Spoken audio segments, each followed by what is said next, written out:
দুদিনীয়া বনাঢ্য কাৰ্যসূচী আয়োজন কৰিছে প্ৰতিষ্ঠা দিৱস আৰু প্ৰতিষ্ঠা দিৱসৰ পবিত্ৰ ক্ষণত কেইবাটাও কাৰ্যসূচী ইতিমধ্যে অতিক্ৰম কৰিছে বা কাৰ্যসূচী চলি আছে।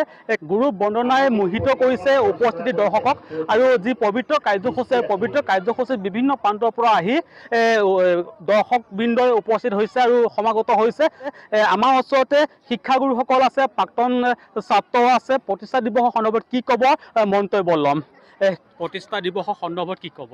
হয়, প্ৰতিষ্ঠা দিৱসৰ সন্দৰ্ভত ছাৰ আমাৰ যিটো স্কুল প্ৰতিষ্ঠা হৈছিল সেই হোৱা তাৰিখটোৰ ওপৰত ভিত্তি কৰি আমাৰ এই দিনটো পালন কৰা হৈ আছে আৰু ইয়াৰ উপৰঞ্চি ইয়াত আমাৰ ৪৬ সংখ্যক যিটো আমাৰ প্ৰতিষ্ঠা দিৱসৰ দিন তাৰ ওপৰত ভিত্তি কৰি আমাৰ ৪৬টা জাতীয় পতাকা উত্তোলন কৰা হ'ল।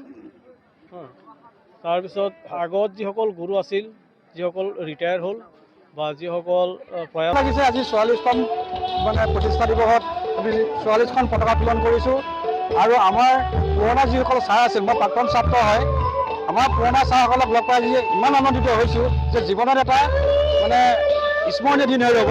আৰু আমাৰ ছাত্ৰ ছাত্ৰীসকলক আমি লগ পাইছোঁ, আমাৰ বন্ধুসকলক লগ পাইছোঁ। ইয়াতকৈ আজি ভাল দিন হ'ব আৰু জীৱনত পামনে নাই সন্দেহ আছে। মন্তব্য আগবঢ়াইছে। আমি আৰু এটা কথা জানিবৰ কাৰণে চেষ্টা কৰিম। প্ৰাক্তন ছাত্ৰ তথা লগতে চৰাইবাহী মহাবিদ্যালয় অধ্যাপকৰ পৰা মন্তব্য ল'বৰ কাৰণে চেষ্টা কৰিম। চৰাইবাহী মহাবিদ্যালয়ৰ অধ্যাপকৰ পৰা মন্তব্য ল'ব চেষ্টা কৰিম। তাৰ সমান্তৰালকৈ লেলাবৈ উচ্চতৰ মাধ্যমিক বিদ্যালয়ৰ প্ৰাক্তন ছাত্ৰ মন্তব্য ল'ম। কি ক'ব ছাৰ? নাই, বহুত ভাল লাগিছে। মোৰ কলেজত দায়িত্ব আছিল যদিও এই অনুষ্ঠানটো খুব ভাল পাওঁ, গতিকে থাকিবই লাগিব। আৰু নিজৰ অনুষ্ঠান, এই অনুষ্ঠানতে পঢ়ি আমি ইয়াৰ পৰাই মেট্ৰিক পাছ কৰিছোঁ আৰু ইয়াৰ পৰাই জীৱন যাত্ৰা আমাৰ আৰম্ভ হৈছে।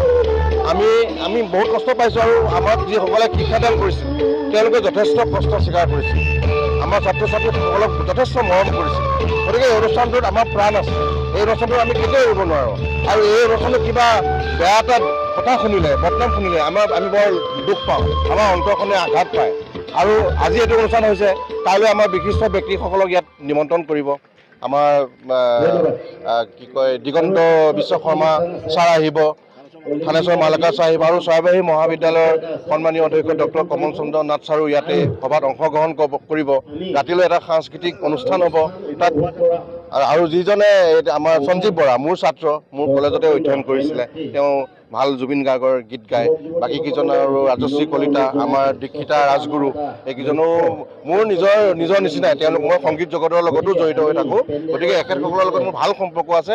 আজি অনুষ্ঠানটো যেনেকৈ সুন্দৰকৈ চলিছে, কাইলৈ সেই অনুষ্ঠানটো সুন্দৰকৈ চলিব বুলি আশা ৰাখিছোঁ আৰু তোমাক বহুত বহুত ধন্যবাদ জনাইছোঁ। হ'ব, এনেধৰণৰ মন্তব্য আগবঢ়াইছে। যিহেতুকে দুদিনীয়া বনাঢ্য সাংস্কৃতিক অনুষ্ঠান বা দুদিনীয়া বনাঢ্য কাৰ্যসূচীয়ে যি প্ৰতিষ্ঠা দিৱস লেলাবৈ উচ্চতৰ মাধ্যমিক বিদ্যালয়ৰ যি প্ৰতিষ্ঠা দিৱসৰ এক গুৰিয়াল হিচাপে আমাৰ ওচৰত শিক্ষক আছে।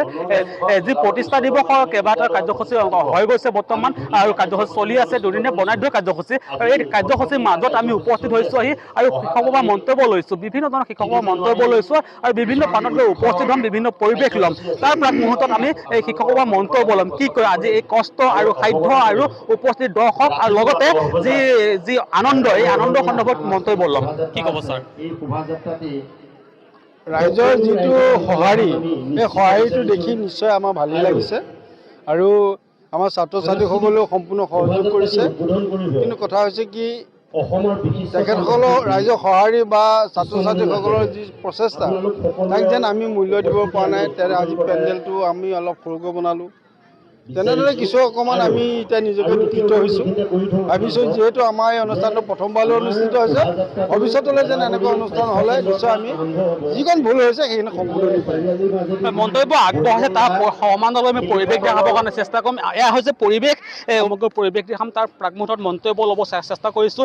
এনেধৰণে বিভিন্ন প্ৰান্তত উপস্থিত হ'ম। দুদিনীয়া বনাঢ্য কাৰ্যসূচী যিহেতুকে আছে, ৰাতিলৈ সাংস্কৃতিক অনুষ্ঠান আছে, কেইবাটাও কাৰ্যসূচী হৈ গৈছে। গুৰু বন্দনাই মোহিত কৰিছে, পতাকা উত্তোলন হৈছে, বন্তি প্ৰদৰ্শন কৰিছে, গীত মাত তালে একে মোহিত পৰিৱেশ। লেলাবৈ উচ্চতৰ মাধ্যমিক বিদ্যালয়ৰ যি কাৰ্যসূচী একে লোকে লাৱণ্য হৈ পৰিছে আৰু আমি পিছৰ পৰিৱেশ দেখাবৰ কাৰণে চেষ্টা কৰিম। চাই থাকিব এনিভাৰত 24। ৰঙাপাৰাবাসীৰ বাবে সুখবৰ। আপুনি যদি দুচকীয়া বাহন ল'ব বিচাৰিছে তেন্তে এতিয়াৰে পৰা আৰু চিন্তাৰ কোনো প্ৰয়োজন নাই।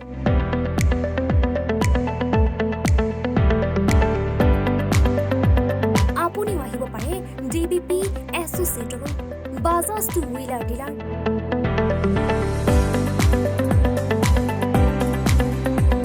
আমাৰ ঠিকনা ৱাৰ্ড নং 8 ঠাকুৰবাৰী ৰোড ডাকঘৰ ৰঙাপাৰা জিলা শোণিতপুৰ আমাৰ যোগাযোগৰ নম্বৰ 9435707133 9707967285285